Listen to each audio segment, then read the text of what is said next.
let's see. All right. The word dementia is scary.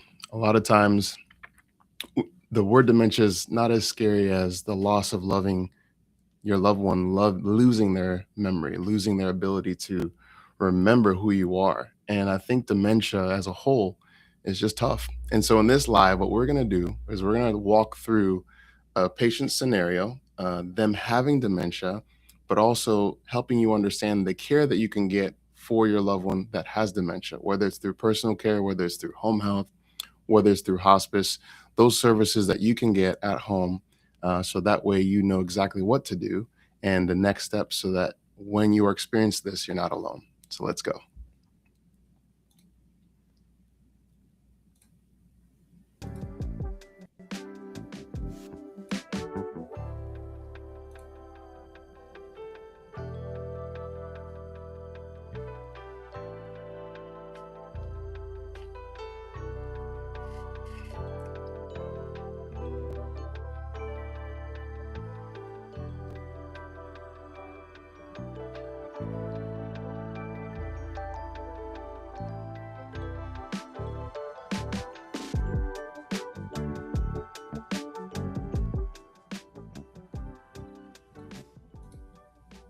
All right. How's it going, Charlene family? Hope you guys are doing well.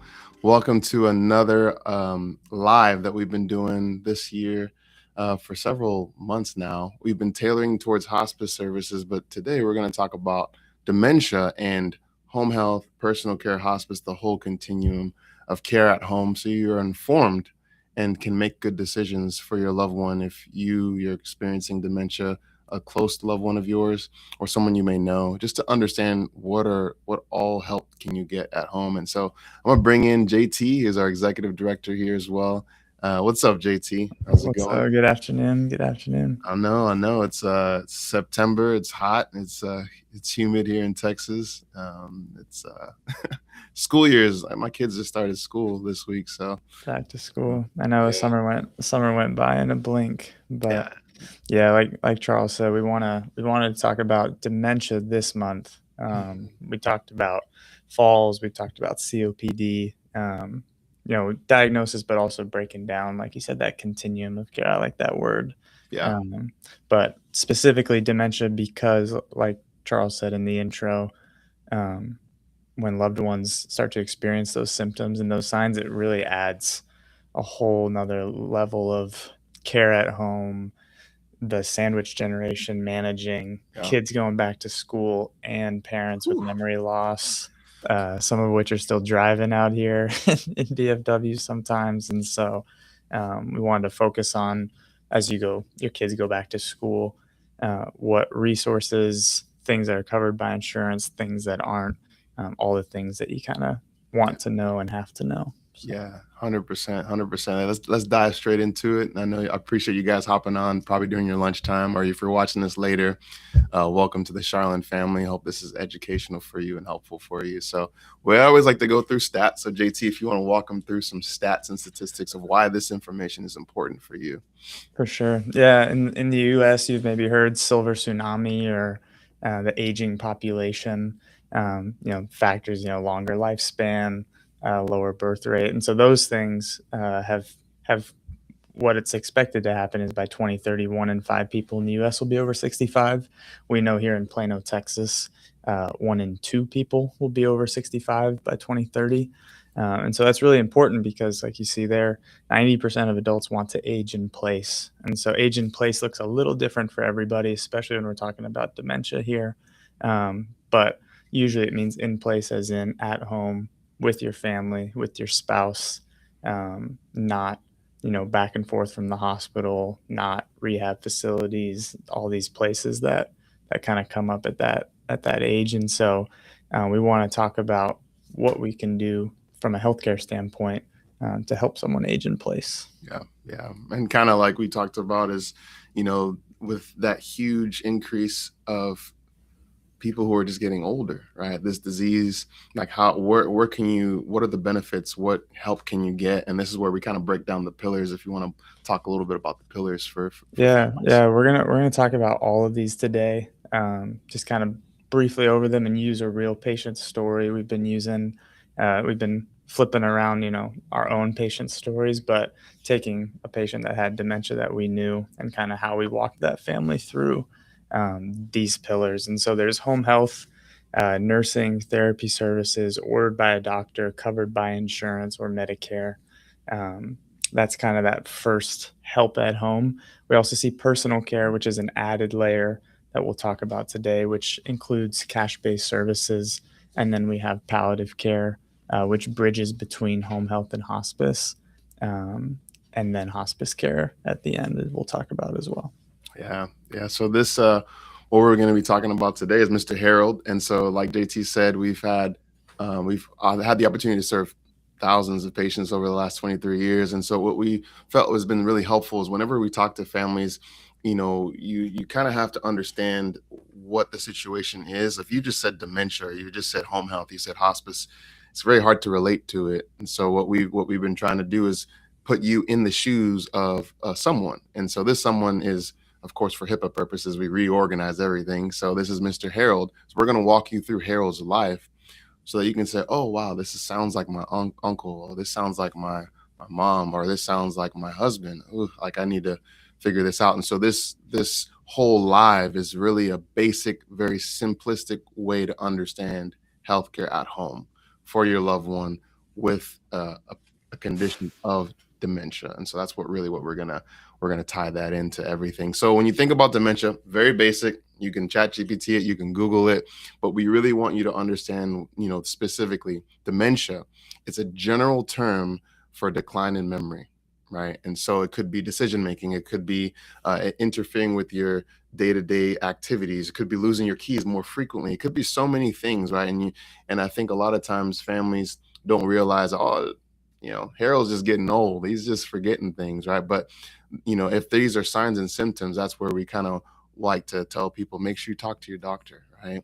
And so about 1 in 9 Americans over the age of 65 have Alzheimer's and dementia. And those are actual statistics, which is kind of alarming if you really think about it.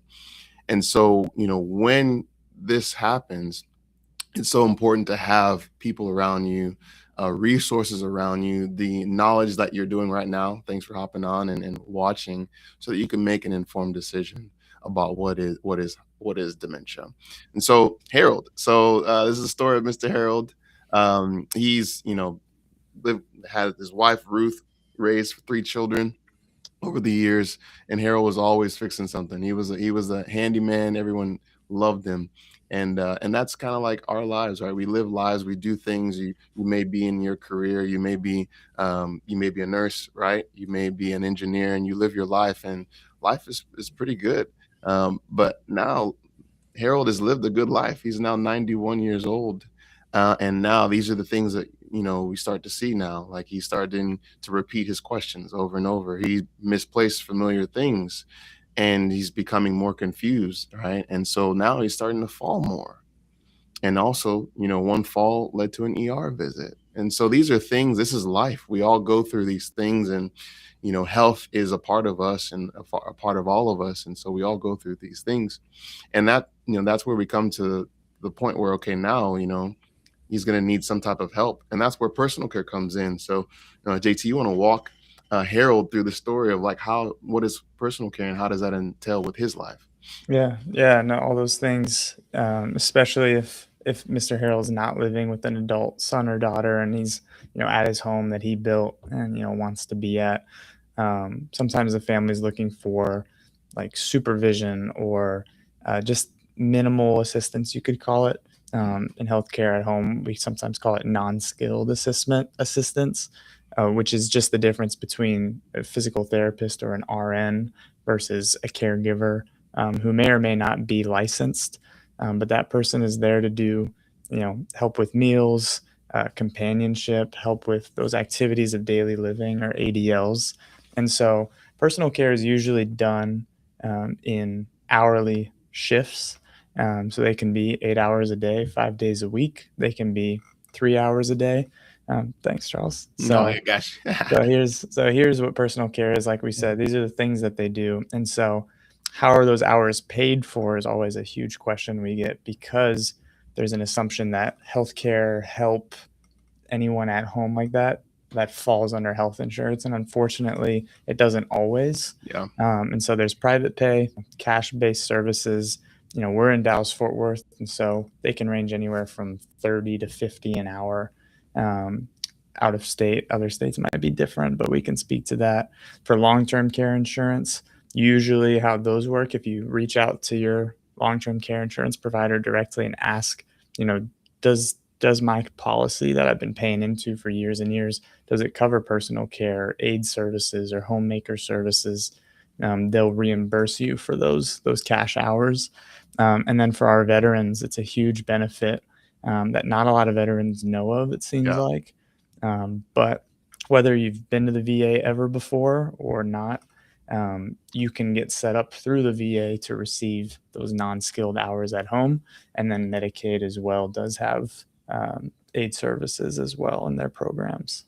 Yeah, and I think, in when it comes to personal care, it's, I think a lot of people think of home health as personal care, right? And so, this is what Harold needs, right? He needs that little bit of supervision because there's not a lot of care there to help. And so, calling a home care company or interviewing personal care, those are the two words that are kind of interchangeable that we see is home care and then personal care, right? And so those are the things that are not paid by your normal traditional insurance, Medicare insurance. And this is more private pay out of pocket. And sometimes Medicaid, if you qualify, will also pay for cover those services. And so now let's say Harold is getting those services, getting personal care services, but then he's still starting to decline a little bit. And that's why I think, we see he has personal care. And now as he goes forward, his dementia is getting a little bit more aggressive, right? And so he goes to see his doctor. Let's say his personal care companion is taking him to the doctor's a Mhm. visit, and the doctor's like, hey, I think we need to get nursing in here. We got to add some new medications. We got to do maybe some therapy to get you moving, get you going. And that's where home health comes into play. And I think a lot of families kind of understand home health when it comes as a nurse coming to the bedside to coordinate medications, to coordinate with the personal care company, possibly. Hey, the nurse is here, but they're not here all the time. And so when you're looking at personal care services, JT, if you want to walk through what home health is compared to personal care services and what that does entail. Yeah.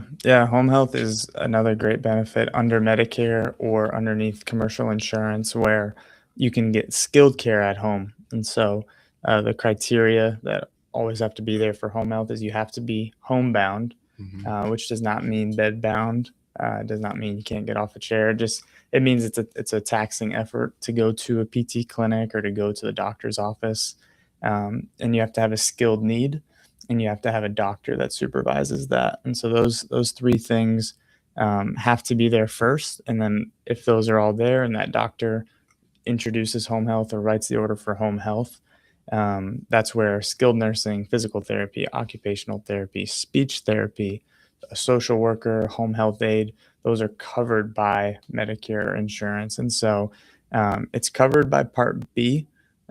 So the way, that pyramid we saw earlier, there are gaps. It's not the highest level of care that you can get at home, but a nurse or a physical therapist coming out once, twice, maybe even three times a week can be a huge difference for medication management, therapy, those activities of daily living, not just a supervising caregiver to be there for it, but an actual licensed therapist to be there to walk you through that plan of care that the doctor has asked for. Yeah. What one question we always get a lot, JT, is like, how long is this good for? Is it for a long time or is it forever or what does it entail? Yeah, great question. Yeah, of course, Medicare is not hoping that this lasts forever for a Right. patient. For us, on the administrative side, they're done in 60-day certification periods, and so that first home health order gets us in there for 60 days. At towards the end of those 60 days, if that skilled need still exists, if the patient is still homebound, and the doctor is willing to kind of recertify, then it could go for another 60 days and then another. And so There's not a straight answer for how long it'll last. It's what the patient needs. It's what's the doctor's ordered. But we'll use a joint replacement, for example. Hmm. You get your knee replaced, even if you're in perfect health, no comorbidities, no underlying conditions. You're still homebound with a skilled need for 2, 3, 4 weeks. But a month later, if you're already thinking about the golf course, whether or not your surgeons advised it, or you're going out, you want to go to a PT clinic, that's where home health ends before the 60 days. So it really is case by case. Yeah, no, that's great. That's great. And I think, it's hard because let's say in Harold's case, he's has dementia, and so it's going to continue to progress, and it's going to get, unfortunately, it gets worse over time. And so I think that's where the next thing happens, to where, he's actually getting worse, and so now home health has actually done the most that it could. So therapy has done everything, nursing has done everything, and so he actually went back to the hospital in this situation. And the doctor's now saying, the dementia has advanced. He's now not eating as much anymore. And now you see he's 93 now. This was probably 2 years, right? He was 91 when this whole started, and now he's 93. And the physician was saying, based off of this decline, based off of the condition that's progressing, I think it's probably time to start talking about quality of life and supportive care through hospice services. And I think that word hospice, which we've done a lot over the last couple months, is just kind of not really, I wouldn't say trying to make light of hospice, but understanding hospice is so pivotal so you can make an informed decision if it's the right choice. And I think that's really huge for families. And I think in Harold's situation, we'll break down a little bit of hospice for him as well. Him getting hospice, JT, what does that look like? Yeah, no, and before I jump into it, we hear that term quality of life a lot, Yeah. from families, from doctors, from Medicare and the goals of hospice. What is, just like a short answer, what is like quality of life for someone like Harold? Yeah, I think what we've seen over the years, and what the best hospice companies, what they do is they really tailor towards the goals of Harold. So let's say Harold loves being at home, loves watching Jeopardy, he loves his grandkids. He's voiced several times, I can't stand going back and forth to the hospital. Like I'm exhausted. Now he's not eating enough, right? So now the quality of life would be, okay, now maybe this is the option of not doing that route and not continuing to seek aggressive treatment. And his quality of life is being at home, being comfortable, watching TV, eating his meals as much as he can, having family around. And I think that's the question that a lot of families have to it's a difficult conversation. And especially if it's not in writing, right? Having that and medical power of attorney, or whoever is the key person, let's say Harold can't, voice his concerns anymore, having those discussions to say, okay, what is Harold's quality of life? What does that look like? And I think that's where hospice kind of comes in. Yeah, no, yeah, you got it. So, yeah, the hospice team, and we won't go too deep on it like we have been over the last several months, but Mhm. it includes all these people you see on the left side here: nurse, social worker, chaplain, and an aide. And then, importantly, a physician dedicated to the hospice, medical director of the hospice that oversees that team.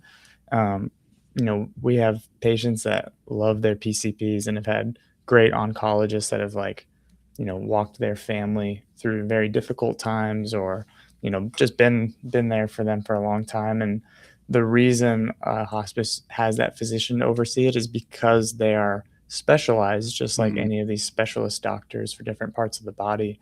This physician is specialized in quality of life, pain management, appetite towards the end of life, all these things that a PCP would actually defer to the hospice physician. And so that quick coordination, this is where there's a lot less gaps than home health care. And so there's 24/7 on-call support. So your nurse is that main quarterback of the team, as we call it. And so they're bringing in the aide, bringing in the social worker, bringing in the chaplain, following a plan of care, checking that plan of care with the physician, all to make sure that that quality of life is focused on. And then that social worker and chaplain, especially, are there for the family as well, because, like Charles said, we're not making light of hospice, but they have seen a lot of things, Yeah. had a lot of dynamics, and been there for families at this time. And so this is where that quicker coordination. Now, hospice is not there 24/7, as Yeah. in at the bedside 24/7, but is available. You don't call 911 anymore. You don't go to the hospital anymore. You call your nurse. They come out and see you even in the middle of the night. The physician can order you, a medication in the middle of the night, or help understand a symptom in the middle of the night. Hmm. That is the goal of hospice, is to keep that quality at home. Yeah, yeah, and it's such a good thing to know that this is available, for families, for like Harold's family, Mhm. when that time is right. And so we've kind of gone into a little bit more deeper dives on the previous lives when we talk about the diagnosis and the qualifications of the diagnosis. And so when you're looking at dementia, there's specific qualifications clinically that have to be met in order for Harold to qualify. And so let's say we go back in time and look at him when he was 91 years old. He didn't qualify at that time, right? And so at that time, the options for him were probably personal care services, to maybe private pay, get some extra help at home, or home health, right? And so those are like the levels. And we kind of talk about, you know, initially when we started this live, was those pillars, right? And so when you're looking at Harold and you're looking at his life, you're in this situation now when you're like, all right, my mom or dad has dementia and they're forgetting a lot more. Where do I start? Right? Where do I go?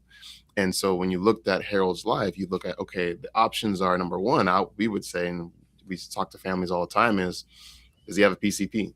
Right? Does he have a primary care physician? That's the Mm. first step. Number two, if he's showing those things and showing those signs and symptoms, have you talked to the PCP about maybe coordinating with the neurologist to see if there's any, if you're seeing these symptoms of dementia, like how do we get ahead of it, to probably do some preventative treatments, and so those are the things that we recommend. Now, let's say you go down the road and it's still not getting better, right? So let's say we saw Harold at 91 and we're talking like 88, right? And so he's 88 and you do all those things, and that's where personal care comes into play. And then, reaching out to a home care company or a personal care company and figuring out what works for you. They should tailor, the best home care companies and the best home health companies and the best hospice companies, what they do is they tailor towards Harold. They tailor towards your loved one and guide you through this process, because it's a difficult process. JT, you were mentioning about the sandwich generation. You want to highlight that just a little bit about Yeah. what that is?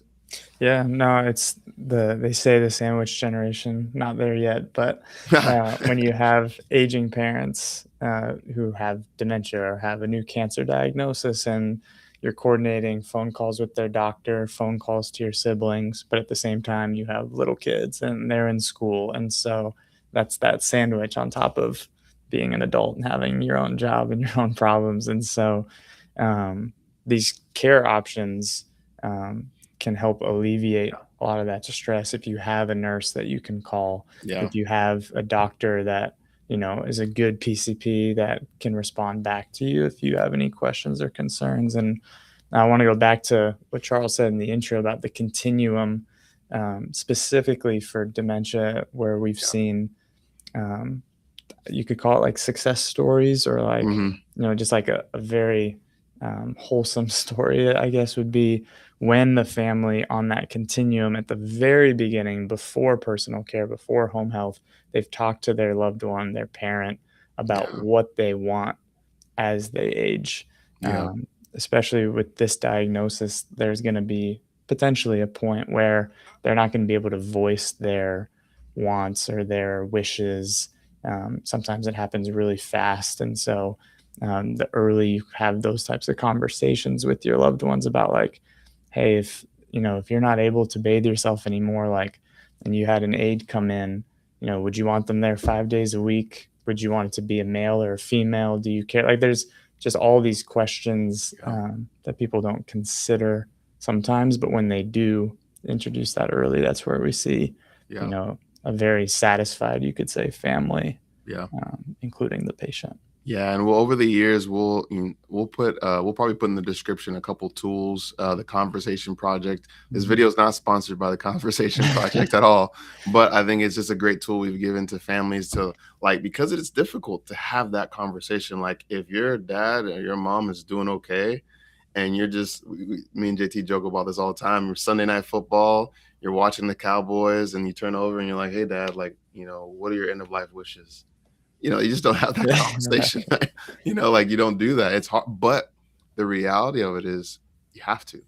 And Mm, so there's so many resources out there. We'll throw that in the description below in the YouTube video, because it's just a toolkit to kind of get the conversation going. And you can even send it to them and say, "Hey, can you just fill this out later?" So at least me and your daughter and my sisters and stuff, they will all know what to expect. And I think that's super huge, super huge. right. So but yeah, JT, anything else that we could kind of, as we kind of wrap up and talk about dementia? I think, this is now the end of the story of when we talk about Harold's life, right? He's now on hospice, right? He's qualified for hospice services. He's got a hospital bed at home. JT mentioned a great question. What is quality of life? This is quality of life for Mr. Harold, right? He's got nursing care. Now, like we talked about, hospice is not there 24/7. So he's still paying for personal care services for a few hours, because just to give some relief to his wife and also his grandchildren. And so that way the burden is not all on the family. And so I think what the things that we've seen is that, kind of like you said, JT, is if families can kind of plan, or at least be knowledgeable, like you're watching this right now and you're getting knowledge about what to do when the time does come. The success stories that we see are the ones that families are all prepared. They all know exactly what Harold wants. They all know who plays what role in this situation when that time does come. And it paints a good outcome for Harold and for the family. So Yeah, yeah, and I'd also just like to point out the continuum and the pyramid that we talked about. yeah, It's not always as easy to see where your own loved one falls in there. We don't expect that. Even we don't always know. That's where there's a doctor's intervention. There's yeah, the sibling that's there more often than the other sibling. Like there's a lot of factors, and so this is where we always encourage patients to you know reach out to your doctor's office, look up on Google, use AI, best home health, best hospices, yeah, call them. If they do it the right way, they should answer your questions, walk you through it, because it's not always step by step like this. yeah, So we just want to make sure we acknowledge that too. yeah. Um, but yeah, and then for Lila and Callie and Sev on YouTube, thanks for joining Yeah, thanks us. for I hopping see on. see y'all in the chat. If you're watching this back later, or if you're live with us here right now, reach out to us. Like I just said, you know, we can walk a lot of patients through. We've seen a lot over the years. We've seen new Yeah, stuff. We've seen repeated things, but the big thing at this point is to just communicate. Voice the concerns you have, the things that you're seeing at home, what the doctor is saying, yeah, um, and have that conversation early. yeah, yeah. It's awesome. Well, thanks for hopping on, everybody. Thanks for educating yourself on dementia and what it is and how can you get the support that you need for care at home. If you have any questions, feel free to text us at any moment in time. We're in the Dallas-Fort Worth Metroplex. We provide home health, hospice, and personal care services, all the three things that we talked about today. Feel free to reach out, family-owned, faith-based, and we'll be back again, God willing, next week, and we'll talk another situation, another story highlighting dementia. That's the focus this month. And if we don't see you here, we'll see you in the community in Dallas. And God bless. See you guys.